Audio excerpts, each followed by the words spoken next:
Es nueva, es la primera de otras que vendrán sobre este tema. Entonces, durante cada estudio hemos ido conociendo mucho mejor quién es el Espíritu Santo y cuál es su obra. Y hoy estamos para poder continuar el estudio que hemos partido en dos, ¿no? La primera sobre cuáles son los dones que Dios da, mas hoy nuestro estudio, aun cuando continúa hablando de dones, vamos a ver cuáles son los dones que Satanás ha falsificado.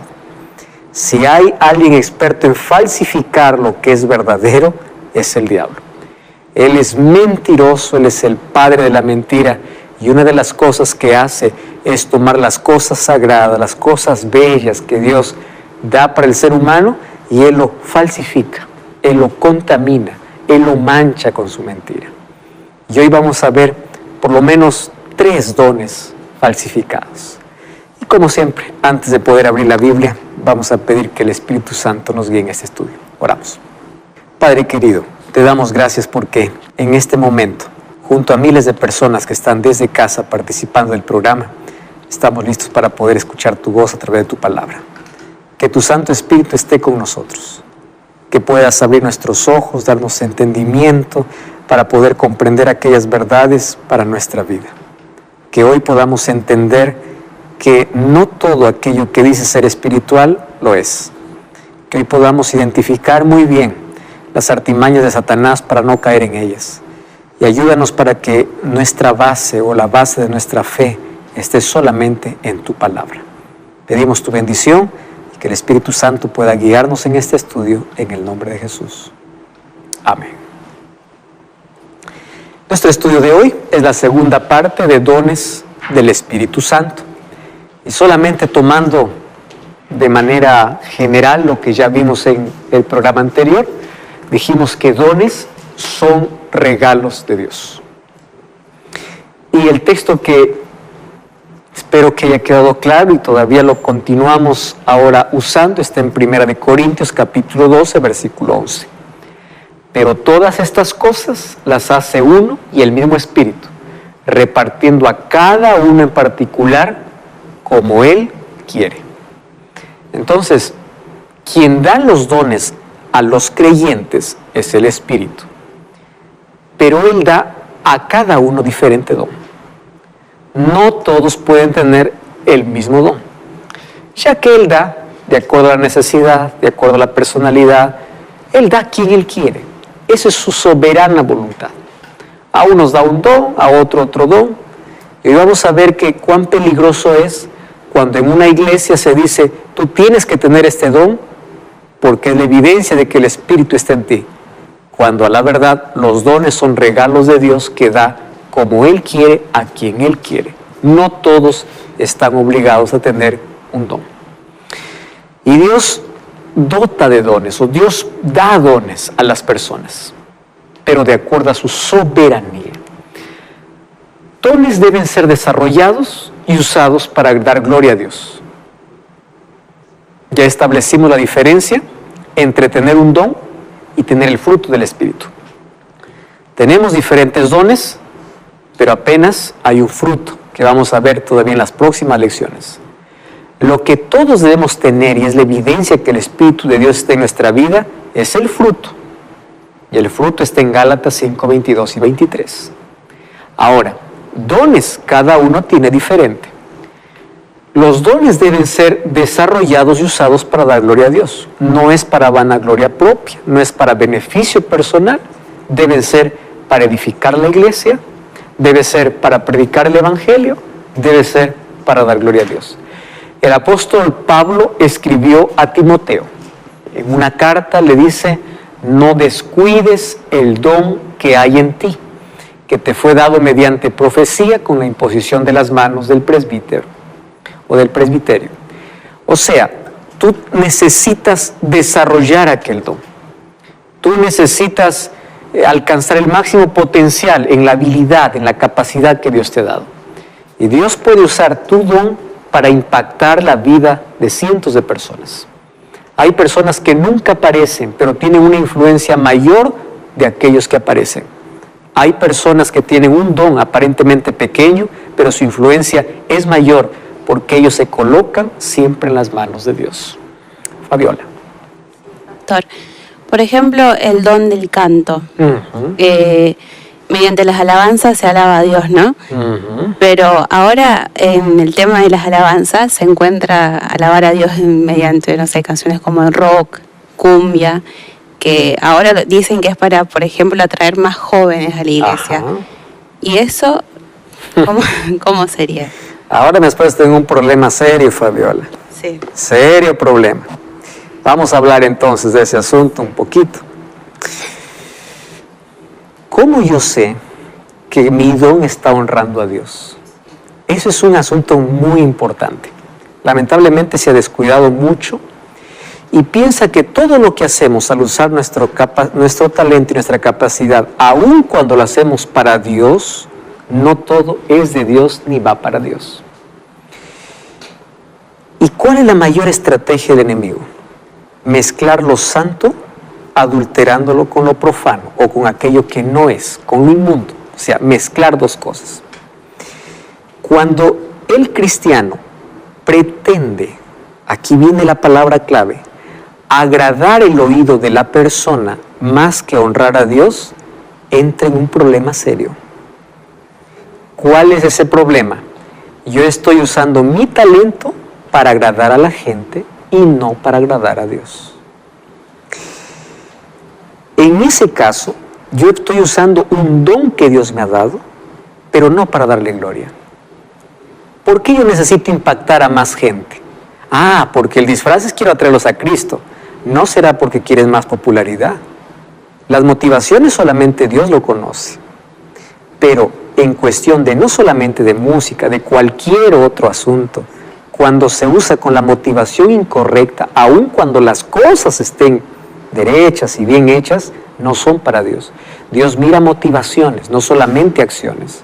Y debemos tener mucho cuidado cada vez que nosotros ofrecemos algo para Dios. Por eso yo tengo un cariño muy especial y mi esposa incluso es cantante, ¿no? Y entiende más de música. Y hay dos extremos. El primer extremo es criticar a alguien por alguna música nueva y criticar por todo lo que hace, ¿no? Como, se está colocando como juez para decir esto no agrada a Dios. La pregunta es, ¿cómo sabes que no agrada a Dios? Entonces, yo no soy Dios para decir esto le agrada o esto no le agrada. Pero lo que sí puedo identificar también es el otro extremo. Es que en la Biblia sí hay principios que debemos seguir, que sabemos que es la voluntad de Dios. Entonces, mantener el equilibrio, uno es no buscar agradar a las personas, buscar agradar a Dios. Para eso necesito tener un conocimiento más amplio de las Escrituras, porque ahí voy a descubrir su voluntad. Número 2, cada vez que yo compongo una música, cada vez que yo voy a grabar una música, debo colocar eso en las manos de Dios. Ahora, si es que Dios está guiando todo, no importa lo que los otros digan.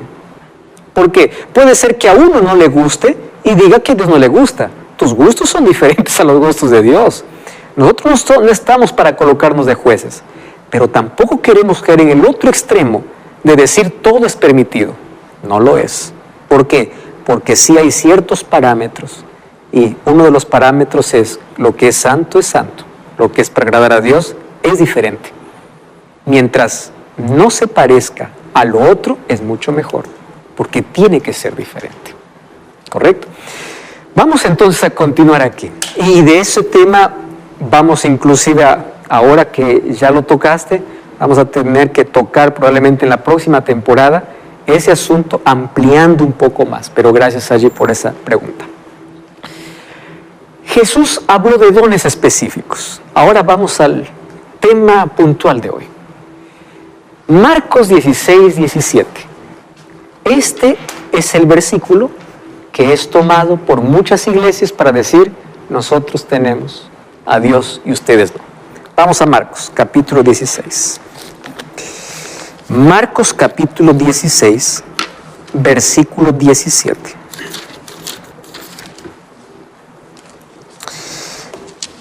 El 16 dice, el que crea y sea bautizado será salvo, pero el que no crea será condenado. Y estas señales seguirán a los que creen. En mi nombre echarán fuera demonios y hablarán nuevas lenguas. Ajá. ¿Qué hacemos con este versículo aquí? Significa que todo el creyente tiene que hacer señales y hablar nuevas lenguas, echar fuera demonios y hablar nuevas lenguas. ¿Cuál es el mayor peligro de nuestra cultura moderna? Tratar de acomodar nuestros caprichos y nuestros gustos y buscar un texto bíblico para respaldarlo. Entonces ahí nosotros caemos en un problema cuando queremos sacar de contexto muchas cosas de la Biblia. Hoy vamos a explicar qué significa los que creen en mi nombre echarán fuera demonios y hablarán nuevas lenguas. Para comenzar, ya tenemos una evidencia de nuevas lenguas en el libro de Hechos. Y en el libro de Hechos, hablar nuevas lenguas no es balbucear, no es hablar cosas intangibles o inentendibles, es hablar un nuevo idioma. Pero vamos a explicar esto desde el término griego con el cual se escribe. Porque hay palabras que al momento de traducirse del idioma original a los idiomas que llegan para que las personas puedan leer, hay algunas palabras que pierden su fuerza y esta es una de ellas. Por ejemplo, ¿recuerdan ustedes que para otro en el griego hay dos palabras, alos y heteros? Cuando dijo vendrá otro consolador, para nosotros otro es otro, cualquier otro. Pero en el griego, alos significa otro igual y heteros otro pero diferente. Pero en español otro es otro. Entonces cuando Jesús presentó al Espíritu Santo, dijo alos, otro igual. Lo mismo sucede con nuevas lenguas. ¿Qué significa nuevas lenguas? Hay dos términos en griego para nuevas lenguas. Es la palabra neos y la palabra kainos. La palabra neos es algo nuevo que antes no existía. No existía, es totalmente nuevo.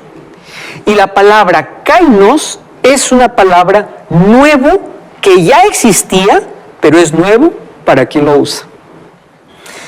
¿Qué palabra usó aquí Marcos para decir nuevas lenguas? No es la palabra neos, es la palabra kainos.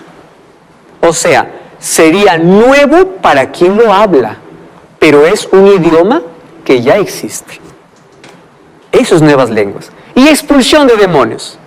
Entonces hay por allí algunos cristianos que son muy sinceros y dicen así: mi iglesia tiene el poder de Dios porque en mi iglesia se expulsa demonios y se habla lenguas. Pero esta expulsión de demonios y ese hablar en lenguas, ¿realmente es lo que la Biblia dice? ¿Qué significa en la Biblia expulsar demonios y qué es hablar en lenguas? Vamos al libro de Mateo capítulo 7. Miren lo que Jesús mismo nos advirtió. Mateo capítulo 7, versículo 22, versículo 21 hasta el versículo 23. Mateo 7, 21 al 23.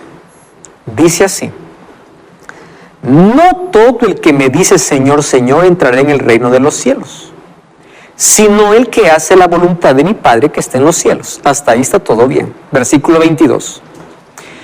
Muchos me dirán en ese día: Señor, Señor, ¿no profetizamos en tu nombre? ¿Y en tu nombre echamos fuera demonios? ¿Y en tu nombre hicimos milagros? Entonces les diré: nunca os conocí, apartaos de mí, hacedores de maldad. ¿Cómo entonces es esto? Si Jesús dice que los creyentes harán milagros, expulsarán fuera demonios, pero después Jesús dice: no todo el que expulsa demonios viene de mí. No todo el que hace milagros viene de mí. ¿De qué estamos hablando? De una falsificación diabólica. Ah, Jesús dijo que aquel que cree en Él tiene que expulsar demonios, tiene que hablar nuevas lenguas. Entonces aquí vamos a crear algo que expulse demonios y que hable nuevas lenguas y que haga milagros. No importa que no esté Dios, pero solamente para confundir, o sea, la falsificación de lo verdadero. ¿Esto significa que la iglesia no debe expulsar demonios? Debe. ¿Que la iglesia no debe hacer milagros? Debe y hace. Que la iglesia habla nuevas lenguas, hace. Pero no significa que todos los que hablan lenguas, todos los que hacen milagros y todos los que expulsan demonios, viene de Dios. ¿Entienden la diferencia? Porque Jesús dice, apartaos de mí, no os conozco, hacedores de maldad.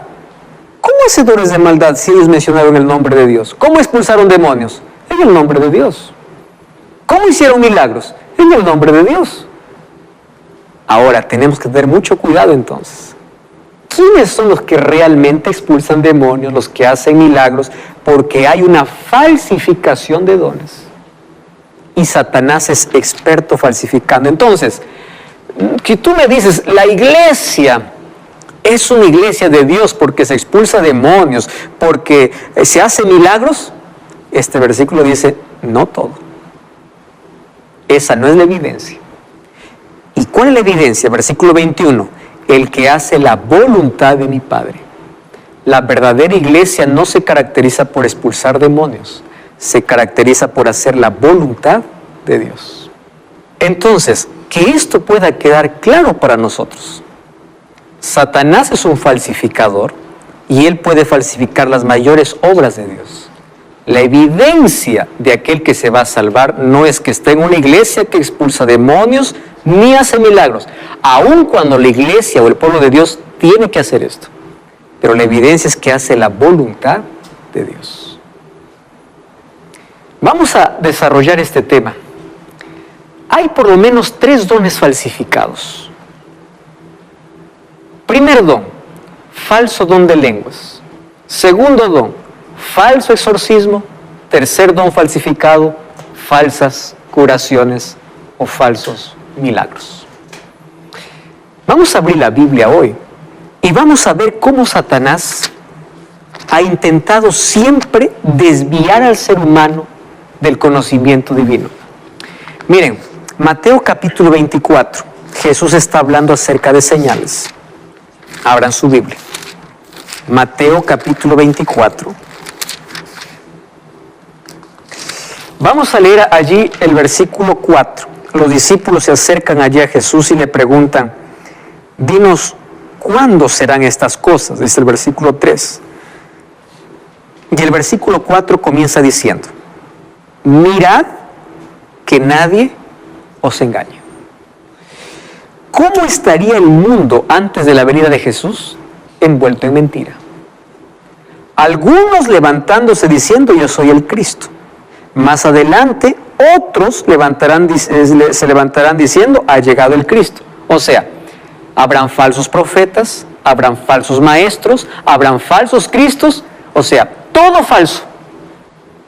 Si hay profetas verdaderos, Satanás levanta profetas falsos. Si hay milagros verdaderos, Satanás levanta milagros falsos. Esa es su obra, falsificar, para engañar, para confundir. Vamos a Apocalipsis capítulo 12, versículo 12. Apocalipsis 12, 12. Alegraos cielos y los que moráis en ellos. ¡Ay de los moradores de la tierra y del mar, porque el diablo ha descendido a vosotros con grande ira, sabiendo que tiene poco tiempo! Mientras avanzamos en el tiempo del fin, el diablo intensifica sus mentiras. Y hay una cosa que el diablo sabe que no le falla. ¿Saben qué cosa es? Disfrazarse. Y el diablo disfraza la mentira con un paquete que se llama verdad. Pero solamente es el nombre, pero el fondo es mentira.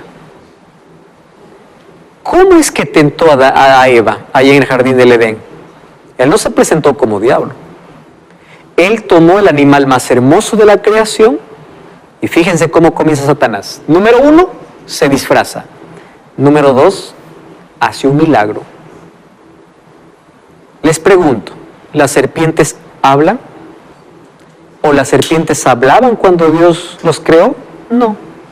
Pero aparece un milagro. ¿Cuál es el milagro? Una serpiente hablando. Entonces Satanás se disfraza y puede hacer milagros. para que nosotros podamos creer que lo que va a decir es verdadero, pero lo que dijo es pura mentira. Todo fue solo un disfraz. Y eso es lo que Satanás siempre continúa haciendo o intenta hacer. Hoy Satanás usa el entretenimiento, la distracción, para poder desviar a las personas. Y eso viene o parte de un concepto equivocado. Y ese concepto es: ¿cómo recibo el Espíritu Santo? Personas dicen: para recibir el Espíritu Santo yo tengo que tener un don. La Biblia dice: arrepentíos y bautícese cada uno de vosotros en el nombre de Jesucristo para perdón de pecados y recibiréis el don del Espíritu. ¿Qué tengo que hacer para recibir el Espíritu? Arrepentirme y ser bautizado. ¿Qué dice Hechos 5:32? Dios da su Espíritu a quien le obedece. ¿Qué tengo que hacer para recibir el Espíritu? Ser obediente. No necesito otra manifestación. Eso es lo que dice la Biblia. ¿Qué significa estar lleno de Espíritu? Estoy aquí resumiendo, porque esto hemos desarrollado, ¿recuerdan? ¿Qué significa ser lleno? ¿Qué significa ser bautizado? Pero resumiendo, Romanos 8:9. Ustedes no viven según la carne, sino según el Espíritu. Si es que el Espíritu de Dios mora en vosotros. ¿Qué significa estar lleno de Espíritu? Que el Espíritu Santo guía mi vida, guía mis decisiones, guía todas mis acciones, guía mis palabras. Eso es estar lleno. Y para estar lleno todos los días me tengo que presentar vacío ante la presencia de Dios para que me llene. Cuando Él me llena, todas las cosas que haga van a ser guiadas por el Espíritu. Eso es lo que la Biblia dice. Sin embargo, hay algunos que piensan que para ser lleno hay que tener una manifestación. Para recibir el Espíritu hay que caer al suelo. Para recibir el Espíritu hay que hablar en lenguas. Y toman el asunto del Pentecostés. Y ya expliqué aquí que el asunto del Pentecostés fue particular porque era que el Espíritu descendía en toda su plenitud allá. Pero a partir de ahí el Espíritu Santo trabaja de manera silenciosa, que es como el viento que no se ve, pero se siente sus efectos. Es así como trabaja el Espíritu. María. Pastor, una pregunta media confusa que quedó en mí. Habla del don de lenguas, ¿no? Sí. Y que son idiomas de diferentes países, ¿no? Sí. Entonces, ahora en estos tiempos se pueden estudiar los idiomas, pero no son dones, o también son usados como dones. Gracias por tu pregunta. Hoy día el don de lengua sí existe. Y existe la capacidad que la persona tiene para aprender con facilidad un nuevo idioma. Hay personas que hoy pueden estudiar 3, 4, 5 idiomas. Ahora, viene el otro asunto. Puede ser que en un momento de extrema necesidad, por ejemplo, si yo me encuentro, vamos a imaginar, con un musulmán, y yo no hablo su idioma, yo no hablo el árabe, entonces, pero él necesita conocer. Dios me puede en ese momento capacitar y dar el don para dar un mensaje que él no entiende. Yo no sé el idioma, pero el Espíritu Santo puede colocar en mí la capacidad de hablar la lengua que él sabe. Ni siquiera yo me entiendo probablemente, pero el otro me está entendiendo. Pero ahora, ¿qué hablas? No sé. ¿Qué entiendes? No sé. ¿Qué tipo de don es ese? Eso no es un don. Entonces, cuando tú no sabes ni lo que hablas, ni el otro entiende lo que dices, ahí estamos en un problema. ¿Para qué Dios daría algo que no te sirve ni a ti ni al otro? Eso se llama falsificación de dones. Ahora, Dios hoy da la capacidad para que las personas puedan aprender y comunicarse en diferentes idiomas. Pero también puede dar, como en el Pentecostés, la capacidad para hablar un nuevo idioma que no conoces, pero con un propósito. ¿Cuál es el propósito? Que el Evangelio sea esparcido. Y eso es lo que vamos a ver justamente hoy. Ahora, en el Pentecostés descendió el Espíritu Santo, ya vimos, primero como viento se sintió, luego como lenguas de fuego. Es la razón por la cual el Espíritu Santo llegó. Cuando leemos el versículo 9, dice que ahí estaban medos, elamitas, de Judea, Capadocia, Ponto, Asia, Frigia, Pánfila, Egipto, incluso de África, cretenses y árabes. Oímos hablar en nuestras lenguas las maravillas de Dios. 14 países o gente de 14 países estaba en ese día. Por eso Dios les dio el don de lenguas, para que esa gente pueda llevar el evangelio que escucharon a sus lugares, a sus países. Sí, María. Pastor, entonces se podría decir como un médico estudia para ser médico y puede hacer una cirugía y sanar a un paciente, ¿no? Y una persona que tiene el Espíritu Santo y tiene el don de sanidad, sin haber estudiado medicina, puede... Eso vamos a hablar ahorita. Ya. ¿Está bien? ¿En qué se trata un don de sanidad o un don de expulsión de demonios? Ahora vamos a hablar eso. Muy bien, entonces, hablando del don de lenguas, el don de lenguas fue dado con un propósito. Miren cómo desarrolla el apóstol Pablo. Don de lenguas fue dado para predicar. Versículo 6 de Hechos 2 dice, cada uno escuchaba en su propia lengua. O sea, no es que hablaban y nadie entendía. No. Fue dado con un propósito. No fue un momento de éxtasis emocional descontrolado.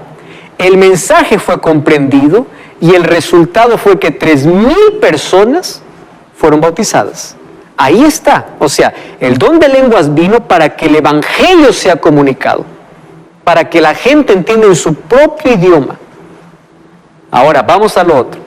No es un griterío. A mí me da mucha tristeza cuando vamos a una iglesia, por ejemplo, y en una iglesia dice, recibimos el don y todo el mundo empieza a gritar. ¿Qué dice Efesios capítulo 4? Es un texto que ya leímos, pero vale la pena recordar. Efesios capítulo 4, versículo 30. Dice así, quítense de vosotros toda amargura, enojo, ira y gritería. Es algo que la Biblia dice no debe existir. El griterío no debe existir. ¿Y qué dice el versículo 31? Bueno, ese es el texto que hemos leído, ¿no? El versículo 30 dice, no entristezcáis al Espíritu Santo. Entonces, ¿cómo no lo entristezco? Quitando de mí amargura, enojo, ira y gritería. El Espíritu Santo, cuando desciende a la persona, no lo arroja al suelo. A mí me da tristeza cuando la persona dice, estoy poseído del Espíritu y se cae. ¿De dónde salió eso? Vamos al libro de Marcos capítulo 9, versículo 18. Marcos capítulo 9, versículo 18. Miren lo que dice Marcos 9, 18. Dice así, un hombre está llevando a su hijo y él le dice a Jesús, maestro, traje a ti mi hijo que tiene un espíritu mudo. Donde quiera que lo toma, miren lo que hace, lo sacude, echa espumarajos, cruje los dientes, se va secando. ¿Quién es aquel que sacude a la persona? No es el Espíritu de Dios. ¿Qué espíritu era este? Malo. Entonces, cuando el Espíritu de Dios desciende, no tira a la gente al suelo. A alguien que esté en el suelo, el Espíritu lo levanta. Nunca tira. ¿Están entendiendo aquí qué cosa significa recibir el don del Espíritu Santo y cómo han falsificado incluso este don? Y los dones son dados de acuerdo a la necesidad. Hablando del don de lenguas, por ejemplo. Jesús no habló lenguas. Esteban no habló lenguas y él fue lleno del Espíritu Santo. Juan el Bautista no habló lenguas. Y cuando dicen, no, es que yo hablo en una lengua angelical.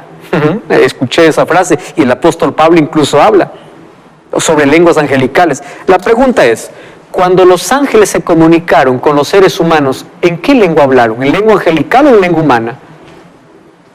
Cuando el ángel se fue a María y le dijo, María, vas a concebir del Espíritu Santo, ¿en qué lengua habló? Humana, porque María lo entendió. Entonces, ¿cuál es el lenguaje angelical? Si los ángeles hablan lengua humana para comunicarse, ¿por qué yo tengo que hablar lengua angelical que no me comunica? Hay un estudio realizado en el cerebro de las personas que solo balbucean. Dice que en el cerebro no se activan las partes donde el cerebro trabaja cuando hay comunicación, porque no es ningún tipo de comunicación. Entonces esto es peligroso. Yo encontré hace algún tiempo algo muy triste. Decía, ¿no sabes hablar lenguas? Aquí te dejamos un tutorial. ¿Cómo hablar en lenguas? ¿Qué tipo de don es eso? Eso no es don del Espíritu. Y eso es triste, que hay muchas personas que creen en eso. Ahora fíjense, Pablo habló sobre el don de lenguas. Mucho. Hoy voy a tomar solamente algunos versículos. Primera de Corintios capítulo 14 Y vamos a leer el versículo 18, miren.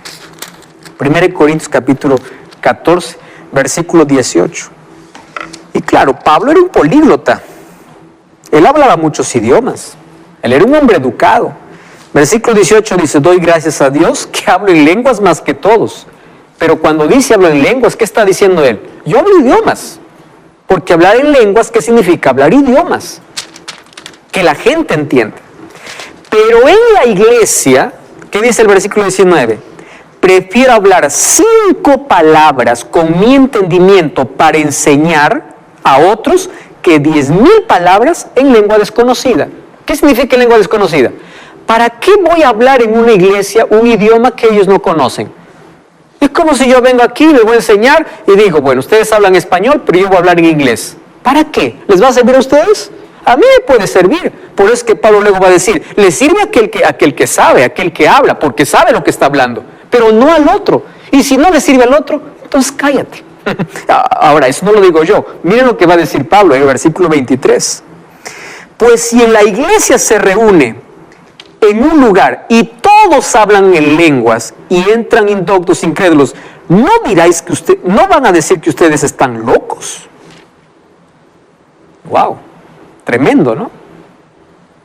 Cuando nosotros vemos aquí lo que está diciendo Pablo es muy fuerte. En el versículo 20, ¿saben lo que dice? Hermanos, no seáis como niños en el modo de pensar. Wow. Para que nosotros veamos de qué lengua está hablando, miren lo que dice el versículo 10. Tantas clases de idiomas hay seguramente en el mundo y ninguno de ellos carece de ¿qué? De significado. ¿Qué dice el versículo 12? Así es que los que anheláis los dones espirituales, procurad abundar en aquellos que sirvan para la edificación ¿de qué? De la iglesia. Qué tremendo es este. Versículo 27. Si alguien habla en lengua extraña, miren lo que dice. Que sean 2 o 3 y por turno, no todos juntos, y que uno interprete. Y si no hay intérprete, cállese en la iglesia. Hable para sí y para Dios, porque claro, Dios entiende todos los idiomas. ¿Qué cosa está diciendo? Si no te van a entender, cállate. Eso dice Pablo. El don de lenguas en la iglesia no es que todos comiencen a hablar de manera simultánea, es en orden. ¿Y qué dice el versículo 33? Dios no es Dios de confusión, Dios es Dios de paz. ¿Qué dice el versículo 40? Hágase todo con decencia y con orden. No existe un capítulo más claro que esto. Entonces deben hablar, dice, máximo 3 personas de manera sucesiva y organizada. Si uno habla en una lengua que alguien no entiende, que lo interprete. Porque si no lo va a interpretar, ¿para qué va a hablar? Si nadie lo va a entender. Porque los dones son para edificar. Debe haber traductor, debe ser entendido y debe cumplir la misión. Debe edificar a la iglesia. De eso se trata el don de lenguas. Muy bien, ya hablamos de que cuando Jesús dice, en mi nombre echarán fuera demonios y hablarán nuevas lenguas, ya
hablamos de qué se trata el don de lenguas. Ahora, vamos al otro.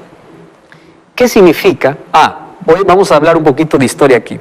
¿Cómo comenzó ese movimiento de hablar en lenguas y hacer milagros? Saben que el culto evangélico pentecostal tuvo su origen a inicios del siglo XX. Y ustedes pueden buscar esto en internet o incluso en libros sobre este origen, que comenzó en la ciudad de Los Ángeles, en la calle de Azusa. Hubo un hombre llamado William Seymour. Ustedes pueden buscar la biografía de este hombre. Él fue quien comenzó con el reavivamiento espiritual. ¿Y de qué se trataba el reavivamiento espiritual? Creyentes afirmaban ser movidos por el Espíritu Santo, que les permitía hablar lenguas desconocidas y obrar curaciones y milagros. Así comenzó ese movimiento, recién a inicios del siglo XX. Y a partir de ahí es un movimiento, obviamente, que ha ido creciendo, creyendo que la manifestación del Espíritu es que todos hablan un idioma o que todos hablan lenguas, cuando el don de hablar lenguas es un don. Y los dones Dios da a quien quiere como Él quiere, eso no es la evidencia. Y peor de todo, dones falsificados, porque no es el don que la Biblia enseña. ¿Y qué es la expulsión de demonios? ¿Qué dijo Jesús? En el día final muchos me dirán, en tu nombre hicimos milagros y echamos fuera demonios. Miren, vamos a hablar acerca de posesión demoníaca. ¿Existe la posesión demoníaca? Existe. ¿Y saben cuándo sucede? Cuando el ser humano entra en un terreno prohibido donde Satanás directamente obra. Personas que entran a jugar magia negra, personas que entran a la hechicería, personas que entran al espiritismo, personas que entran a jugar la ouija, personas que entran a ese terreno donde el diablo actúa directamente, el diablo puede poseer. ¿Y por qué posee? Porque tú estás entrando en su terreno. Él no te está obligando, tú estás entrando. O sea, la posesión demoníaca sí existe. Pero ahí viene un segundo problema. Hay muchos que confunden la posesión demoníaca con una enfermedad mental. ¿Por qué algunos que dicen, está endemoniado? Y la verdad no está endemoniado. Hay personas que tienen esquizofrenia, que está confundido con ser endemoniado. Personas que tienen psicosis, personas que tienen problemas de personalidad. O sea, primero una persona que parece estar endemoniada debe ir a un psiquiatra para diagnosticar su problema. Pero si el psiquiatra no diagnostica su problema, entonces realmente es un demonio quien ha poseído a la persona. Pero aquí voy a dar la diferencia entre una persona que tiene problemas de salud mental y una persona endemoniada. ¿Saben cómo se identifica?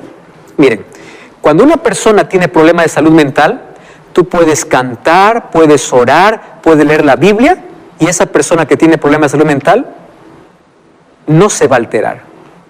Pero cuando tú vas a una persona que piensas que tiene el demonio dentro o el diablo la ha poseído, y tú cantas y mencionas solo el nombre de Jesús, esa persona se altera.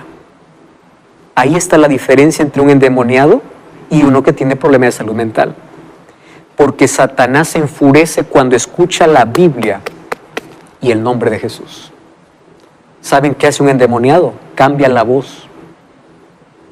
Tiene una fuerza sobrenatural y se altera y se enfurece cada vez que hay un culto para Dios. Ese es un endemoniado. Jesús expulsó demonios y dio ese poder para su iglesia. Claro que lo dio. Mas, ¿qué cosa significa? Aquí hay un texto, miren, el tentador nunca nos puede obligar a hacer lo malo. No puede dominar nuestra mente a menos que le entreguemos a su dirección.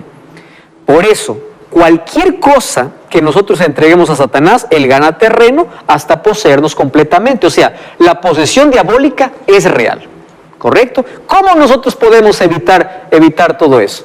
Bueno, pidiendo todos los días al Espíritu Santo. ¿Qué cosas se debe hacer, por ejemplo, cuando una persona está endemoniada? Ahora voy a explicar eso. En los evangelios encontramos 7 milagros de Jesús sobre cómo libertó a endemoniados. ¿Cuál es el problema de hoy? Aquí viene el problema de hoy. El problema de hoy es que casi cada culto hay demonios. En el tiempo de Jesús no era así. Jesús desató a 7 endemoniados en diferentes momentos. Pero resulta que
Y ahora, la expulsión de demonios hicieron un culto.